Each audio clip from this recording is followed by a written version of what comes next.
Сәлеметсіңдер ме, құрметті оқушылар? Бүгінгі біздің өтетін сабағымыз 4 сынып қазақ тілі 36 сабақ.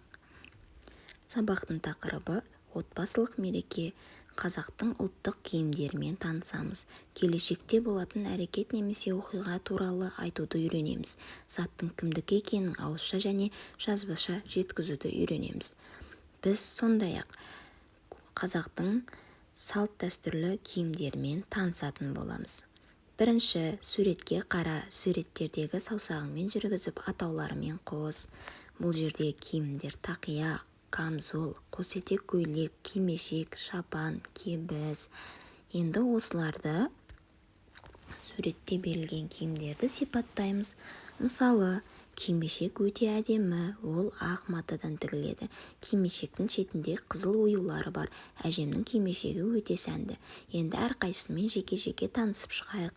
Бұл көз алдарыңыздағы тақия. Тақия көбіне қатты маталардан тігіледі.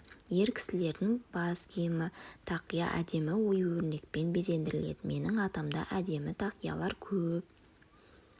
Шапан қазақ халқының киген көне киімі. Шапан жұқа және қалың маталардан мезгілге байланысты тігілетін болған. Шапан сыртқы киім.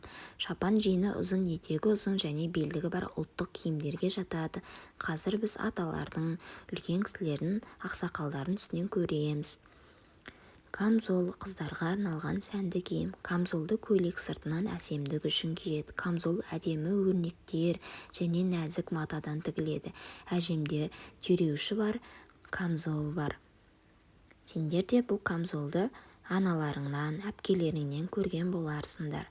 Келесі, кимешек. Бұл аналардың, әжелердің киетін орамалдың түрі. Көнеде кимешекті тұрмыс құрған әйелдер таққан. Кимешек ақ матадан жұқа болып тігіледі. Кимешек басты мойынды шаштарды жасырып тұрады. Қос-етек көйлек. Бұл жас аруларға арналып тігілетін өте сәнді қатпарлы көйлек. Қос-етек көйлек жайлы тіпті Қара жорға әнінде де айтады.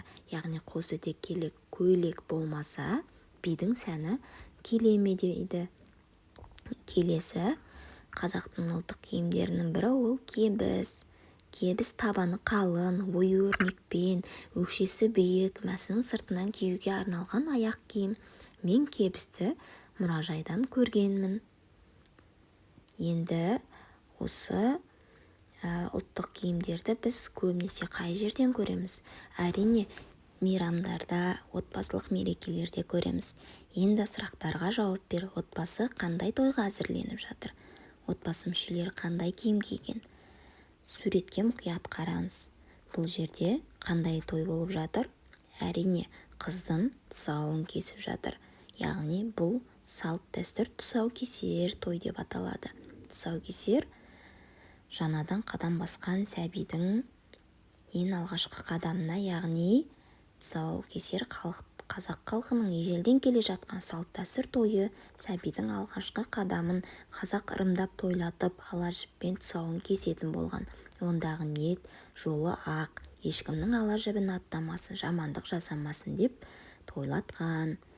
Енді осы жердегі ата-ана, ата-әжесі, інісі, қарындасы қандай киімдер киіп тұр? Әрине, қазақтың ұлттық киімдері шапан, кебіс, камзол, бөрік атасы киіп тұр. Және де тақия, сәукеле көріп тұрғандарыңдай. Келесі, мәтінді тыңда және оқы. Кімнің, ненің сұрақтарына жауап беретін сөздерді анықтаймыз. Отбасылық мереке. Бүгін біздің үйде той болады. Менің қарындасымның тұсауын кесеміз. Міне, қараңыз, үйдегі адамдардың бәрі ұлттық киімдерін киген. Әжемнің кимешегі өзіне сондай жарасады. Камзолдың ою-өрнегі қандай әдемі. Атамның шапаны да өте әдемі. Оның қалпағы өзіне жарасады. Әкемнің тақиясы мен менің тақиям бірдей. Анау біздің үйдің ерке қызы. Оның жанындағы кіндік шешесі. Ол Томиристің тұсауын кеседі. Томириске қараңыздаршы, сондай сүйкімді.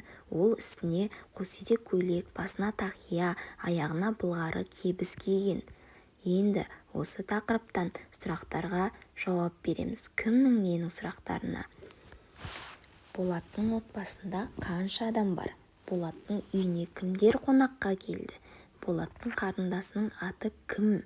Болаттың үйінде болатын отбасылық мереке қалай аталады?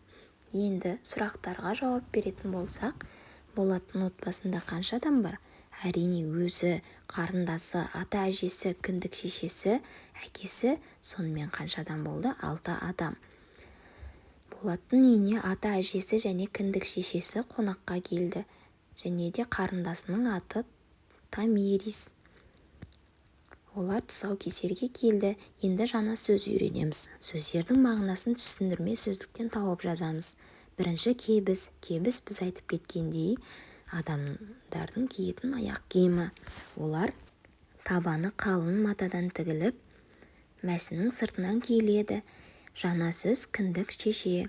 Кіндік шеше дегеніміз ол сәбиді туылғанда оның кіндігін кескен әйелді атайды. Оны қазақ сәбидің екінші анасы дейді. Қазақ ырымдап кіндігін абыройлы ел ішінде жақсы кісілерге кестірген. Кіндік шеше болған кісіге арнайы сый-сияпат береді. Ал сендердің кіндік шешелерің кім? 6-шы жаттығу. Берілген сөздермен сөйлем құрап жазамыз. Кимешек, тақия, қалпақ, камзол, шапан, қоsetек көйлек. Үлгі. Менің кіндік шешемнің аты Сәруар. Ол былғарыдан кебіс тігеді. Енді қандай мысал келтірсек болады? Бірінші мысал. Біз барлығымен таныстық. Қандай салт-дәстүрлі киімдермен таныстық, сол үшін менің қарындасымның есімі Ақерке. Ол әдемі қосетек. Оның әдемі қосетек көйлегі бар. Ол қосетек көйлегімен қара жорға билеген. Осы секілді сендер де неше түрлі сөздер құрастыра аласыңдар. Екінші жаттығу. Көп нүктенің орнына тиісті қосымшаны жазамыз. Яғни әжем, атам, әкең, Томирис, біз және тойдың артына қосымшалар жалғаймыз. Қандай? Әжемнің, атаңның, әкеңіздің, Томиристің, біздің, тойдың қосымшалары жалғанады. Байқап тұрсаңыздар, алғашқы қосымша қалай болса, соңғы қосымша солай жалғанады. 7-ші сөзді жасыр. Мысалы, үйдің оның түймесі бар. Оның оюлары болады. Ол ұзын немесе қысқа болады. Оны менің әжем киеді. Бұл не? Бұл камзол. Дәл осындай қылып бізде оның табаны қалың болады. Оны адамдар мәсінің сыртынан киеді. Ол былғарыдан және басқа материалдан тігіледі. Оның өкшесі биік. Ол не? Әрине, кебіс. Осы секілді сендер де өздерің жасыра аласыңдар. Назарларыңызға рахмет. Сабақ ұнаса тіркеліп, лайк басып, тіркеліп кетейік. Сау болыңыздар, балақайлар.